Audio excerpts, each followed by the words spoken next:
A low tonight of 25 degrees, and it's just going to keep getting colder. We saw that warmer weather earlier in the week, and now cooler temperatures on the way. I'll have full weather updates for you later on in the 6 o'clock report. Now, WVTT Global News Update. Hong Kong's sky-high property prices have prompted the government to try to stop speculation. In October, officials slapped a 15% tax on foreign home buyers. It's the latest measure to try and cool the city's booming real estate market. But as CNN's Ramney Nkosio explains, the measure is also pricing many of Hong Kong's international residents out of the market. Jason Liang has backed off from buying a home in Hong Kong. Over the past half year, the PR professional from mainland China has scoured the city with realtors, looking at flats like this for him and his wife. But his dream has been dashed. Hong Kong has introduced a 15% tax on foreign home buyers. It is unfair. Emotionally, it is unfair for me, but I have to accept it. I have to accept it. Except that he simply can't afford this 400 square foot, $400,000 flat. The tax is Hong Kong's latest tool to prick its ballooning property bubble. Since just the start of 2010, Hong Kong's average home price has doubled.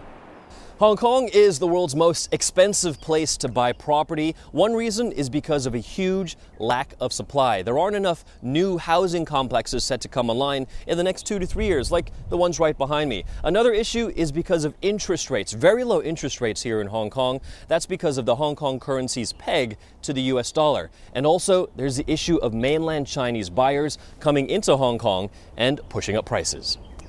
Some of the buyers are believed to be speculators. The new tax measures are aimed, in part, at curbing speculation.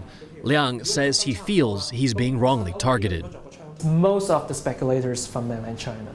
And for me, I'm also from mainland China, but I'm the people who works here, has a stable salary, and I just want to buy affordable houses.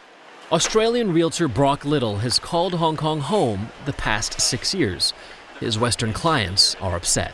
Some of them who have been here for 3 to 5 years, now they basically see Hong Kong as not very welcoming. It's not really accommodating to setting up permanently. Little adds the tax doesn't match this Asian hub, marketing itself as a world city. Regardless, property experts say it may have limited results.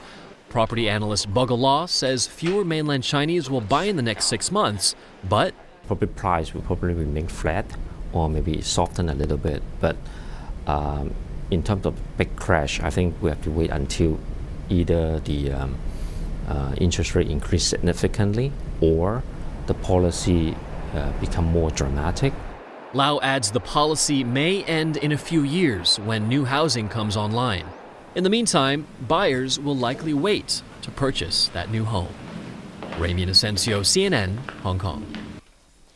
The scandal involving former CIA Director David Petraeus now involves a second high-ranking military official. General John Allen, the U.S. commander in Afghanistan, is said to have sent emails to a woman linked in the affair with former CIA Director David Petraeus. Ed Payne has more on the growing investigation. General John Allen, the top U.S. commander in Afghanistan, is now under investigation for potentially inappropriate emails with a woman linked to the David Petraeus affair, Jill Kelly. Kelly is said to have sparked the FBI investigation into the relationship between Petraeus and his biographer, Paula Broadwell. FBI agents carried out boxes from Broadwell's Charlotte, North Carolina home Monday night. Agents wouldn't say what they found. The FBI is under scrutiny as well. Senate Intelligence Committee Chairwoman Dianne Feinstein wants to know why the FBI did not tell congressional oversight committees ahead of time about the Petraeus affair. Feinstein's committee plans to meet privately today to determine how it will proceed on the FBI matter. Broadwell was a biographer for the decorated 4-star Army general. The man who co-authored the book on Petraeus with Broadwell says both parties have regrets, but will move on. I'm sure both of them look back on what has now transpired and realized they've both made the biggest mistakes of their lives.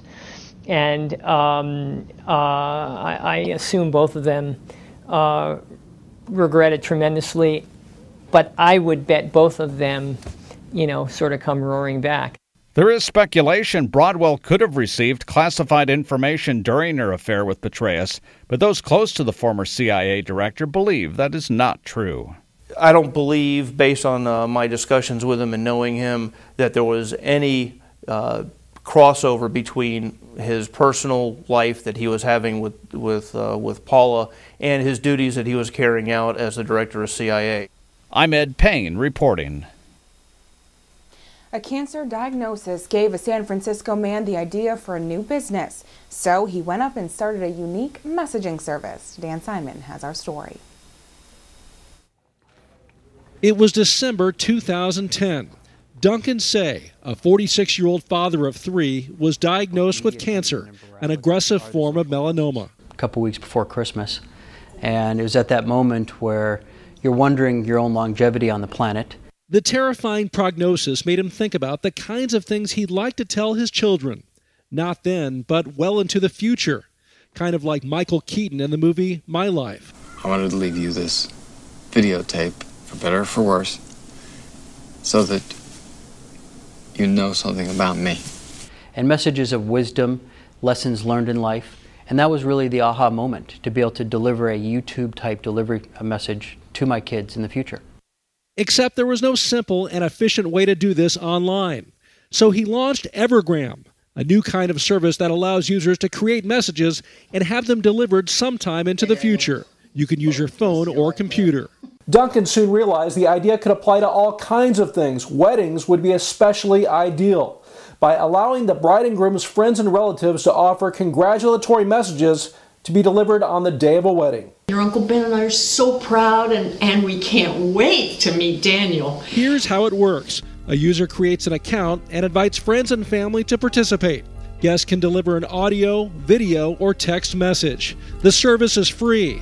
For now, the company is focused on building its user base.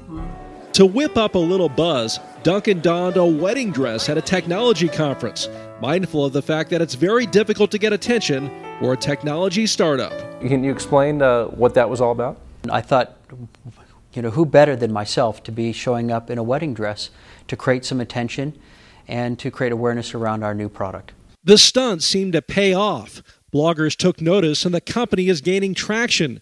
You can now make evergrams around all sorts of things. Teacher appreciation, anniversaries, graduations, memorials, class yearbooks, and birthdays. He says at some point he'd like to build in that feature of messages delivered after one's death. For now, he's just grateful to have beaten the cancer and have the chance to build an everlasting business. Dan Simon, CNN, San Francisco. Let's take a look now at today's closing numbers from the New York Stock Exchange. The Dow is down 58.90, the NASDAQ 20.37, and the S&P 500 down 5.50. Sports and weather are next. Stay tuned. This is the 6 o'clock report on News Channel 25 WVTT.